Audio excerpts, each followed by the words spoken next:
आज आपण बेसनची एक नवीन आणि चटपटीत अशी रेसिपी बनवणार आहोत।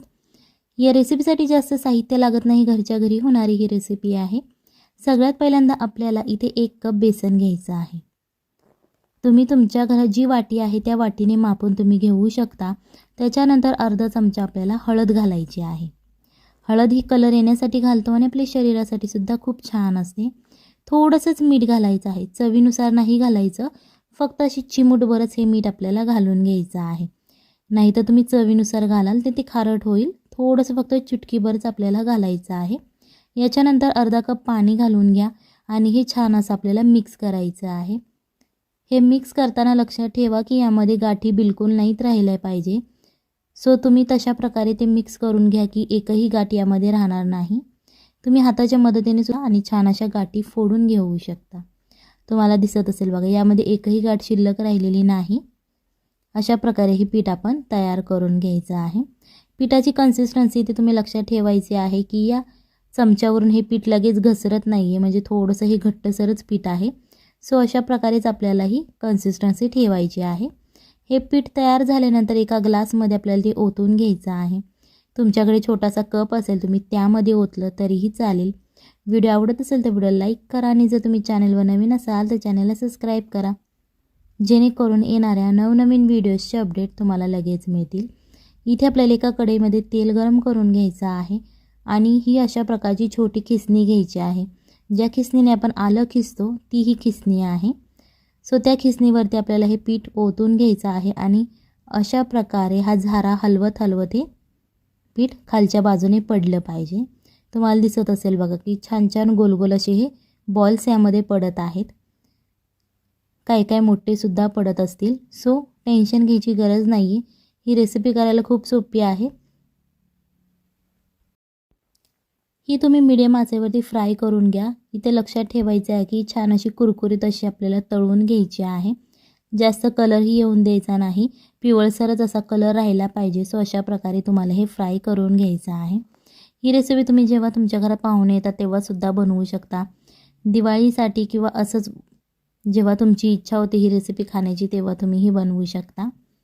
जर तुम्ही आपल्या इन्स्टा आयडीला आणि फेसबुक पेजला अजून फॉलो केले नसेल तर तुम्ही सर्च करून सुद्धा फॉलो करू शकता, तुम्हाला लगेच अकाउंट सापडेल। आणि जर नाही भेटलं तर तुम्हाला लिंक मी डिस्क्रिप्शन बॉक्समध्ये दिली आहे, तिथून तुम्ही फॉलो करू शकता। आता हे छान असं आपल्याला थंड करून घ्यायचं आहे। तुम्ही फॅन खाली थंड करू शकता किंवा असंच रूम टेम्परेचरला ठेवलं तरीही चालेल, ते लगेच थंड होईल। याच्यानंतर इथे आपल्याला एक मिक्सरचं भांडं घ्यायचं आहे। जर तुमच्याकडे मोठं मिक्सरचं भांडं असेल तुम्ही ते घेतलं तरीही चालेल किंवा अशा प्रकारचं छोटं भांडं वापरलं तरीही चालेल। हे सगळं आता मिक्सरचे भांडं आहे। त्याच्यानंतर झाकण लावून हे आपल्याला आता जाडसर असं बारीक करून घ्यायचं आहे। तुम्हाला दिसत असेल बघा, अशा प्रकारे एकदम छोट्या छोट्या बुंदीमध्ये आता हे तयार झालेलं आहे।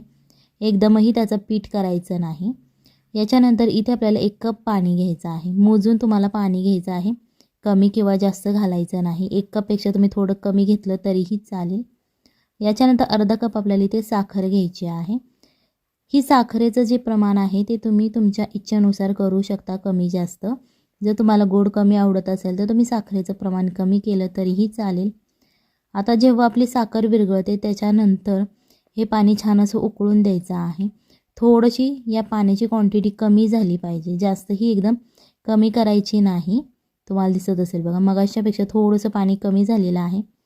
तेव्हा ही जी आपण छोटी छोटी बुंदी तयार करून घेतलेली आहे ती या पाण्यामध्ये आपल्याला घालून घ्यायची आहे आणि छान अशी मिक्स करायची आहे।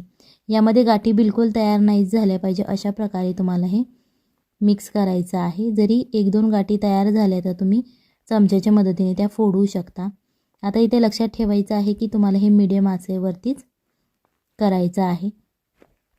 लोक म्हणतात की तुम्हाला मोतीचूरचा लाडू बनवता येणार नाही, ते फक्त हलवाईंनीच करावं, पण असं काही नाही आहे। आज आपण घरच्या घरी मोतीचूरचे लाडू बनवणार आहोत, तेही एकदम सोप्या पद्धतीने, अस्सल हलवाईची चव असणार आहे। सो आता तुम्हाला दिसत असेल बघा, यामधलं पाणी बिलकुल आटलेलं आहे। हे छान असं एका प्लेटमध्ये काढून घ्यायचं आहे आणि फॅन खाली ते थंड होऊ द्यायचं, जेणेकरून ते थोडंसं घट्टसर तयार होईल आणि तुमच्या हाताला सुद्धा भाजणार नाही।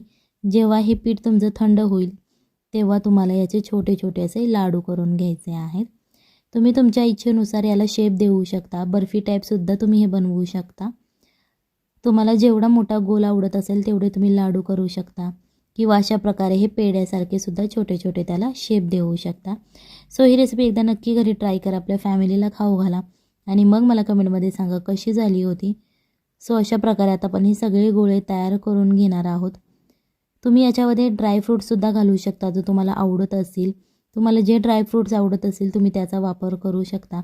आज आपण इथे बदामाचा वापर केलेला आहे. सो हे मोतीचूरचे लाडू नक्की घरी ट्राय करा, आपल्या फॅमिलीला खाऊ घाला आणि मग मला कमेंटमध्ये सांगा कशी झाली होती. चला तर मग भेटूयात पुढच्या रेसिपीमध्ये. तोपर्यंत बाय बाय, टाटा.